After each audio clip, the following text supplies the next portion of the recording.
Welcome back, boys and girls. I'll do something a little different today, give you a quick tutorial on how I apply ag lime. Now, as you can see, I got the Beast and the Mighty Mahindra out here, and I got my little Baltomatic spin spreader. It's nothing special, just like every other spin spreader on the planet. Of course, I got about 8,600 pounds of high potash lime in there, and it's not the powdery white hydrated choke dust that you normally see people putting on. This stuff's what I would almost call wet lime. As you can see down in the tub there, it tends to stick a little bit. So if you got a spin spreader, and this stuff was like $30 a ton, so it's very economical, and it does, you know, it seems to work pretty good. So here's just a couple little factoids for you. Not to set the camera down here or try to do this one-handed. This ought to be cute. Step one, when you run that spreader, run her empty. As you can see, I'm down to the crispy crunchy. The reason you're going to do that is because the wet stuff is going to congeal at the bottom, simply from the weight of everything. Yeah, this is a terrible video. I apologize, guys. But you can see what I do is I go through and I try to chop that loose as best I can, so that when you start out, that's the first thing you're running through the spreader. Get it the hell out of there. Okay, you see that wonderful little brownish looking ring there?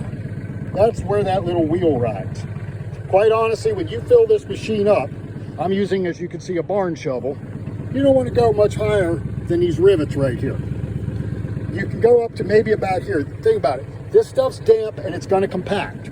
So the more weight you pile up here thinking, oh, I won't have to come back to the truck as many times. Well, yeah, you are, because you're going to be stopping all the time trying to unclog it. So my recommendations, if you're going to do potash lime like this, one, like I said, run the thing empty.